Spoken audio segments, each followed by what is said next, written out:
Fallout from Jamal Khashoggi's murder made for some very tense moments for the Saudi Crown Prince at the G20 summit in Argentina. Reports say some world leaders ignored Mohammed bin Salman while posing for the G20 class photo that you see here. When French President Emmanuel Macron met with the Crown Prince, he told him that Europeans would like international experts to be part of the Khashoggi investigation. A private conversation between the two men was captured on video. It is not clear what they discussed, but what is clear, Mr. Macron was firm with the Crown Prince.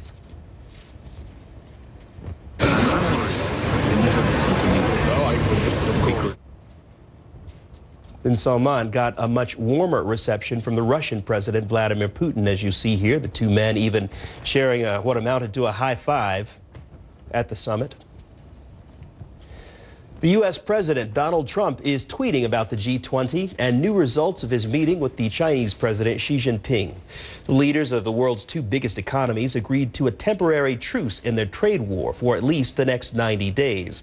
A short time ago, Mr. Trump tweeted that, quote, China has agreed to reduce and remove tariffs on cars coming into China from the U.S., adding that currently the tariff is only 40%. China hasn't confirmed this move yet, but the president's tweet comes as negotiators from both sides are trying to iron out key trade differences.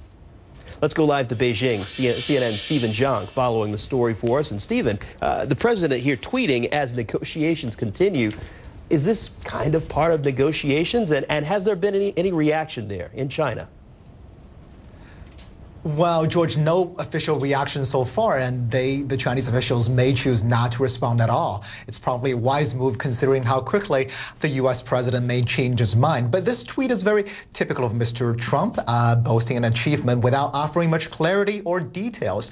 But it does require a bit of context here, George, because China actually slashed tariffs on foreign cars back in July, right before the trade war started with the U.S. So now if you buy foreign cars from countries other than the U.S., you pay a 15% tariff. The 40% tariff figure on U.S. cars is because China has added a 25% punitive tariff on U.S. cars after the trade war began. So a lot of people are still trying to figure out what the president meant by reducing or removing the 40% tariffs. Does he mean it's going back to 15% or 0%? That would be a major coup. But still, this example really illustrates, George, the kind of added confusion and uncertainty trade negotiators from both sides, I think, have to deal with as they resume their very tough trade talks in the coming weeks and months. George?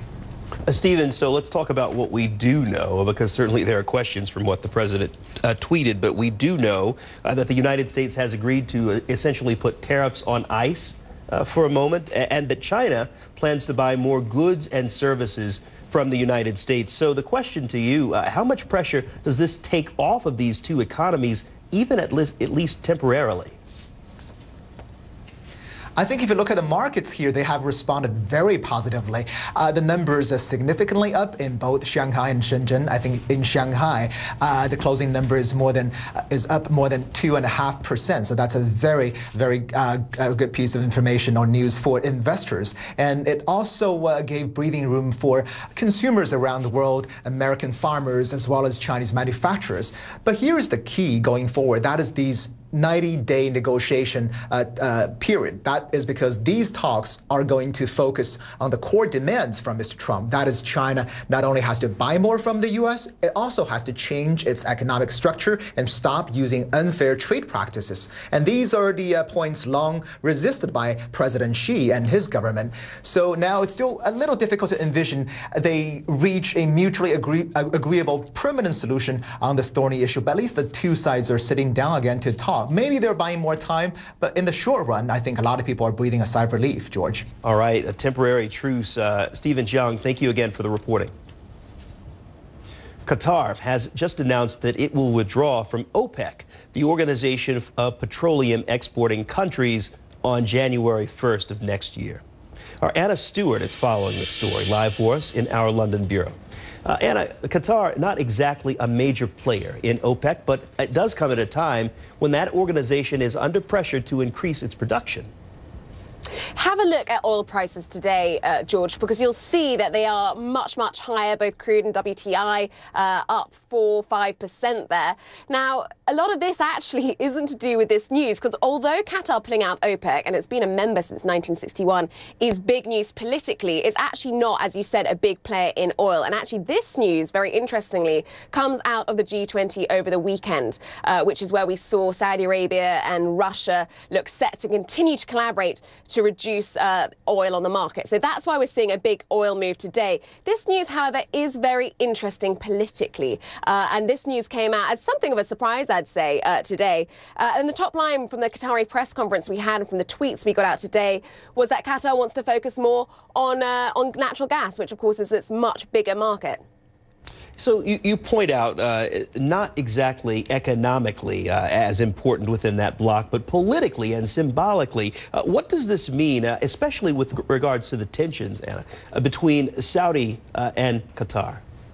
Yeah, I think these tensions have a lot to play in terms of the subtext. And within OPEC, which is, de facto led by Saudi Arabia, I think Qatar's been feeling increasingly isolated. Now, it continues to have a travel and trade embargo placed on it by Saudi Arabia, by the UAE, by Bahrain, by Egypt. And that's over allegations that it supports terrorism, over its close links with Iran.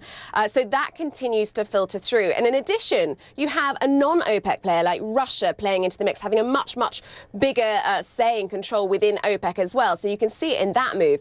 Plus, George, you've got to look domestically. They've had a big cabinet reshuffle recently. The new energy minister at the top is seen by many as a much more aggressive player. So perhaps it doesn't come as much of a surprise given that happened just earlier this month. But I can tell you we've got an OPEC meeting coming up later this week, and our emerging markets editor, John Defterios, will be there. So we're hoping to get lots of sound from all the key players and see what the fallout is politically over this. But for now, our Anna Stewart all over the details on this story. Anna, thank you for the reporting. We'll keep in touch with you. Still ahead here.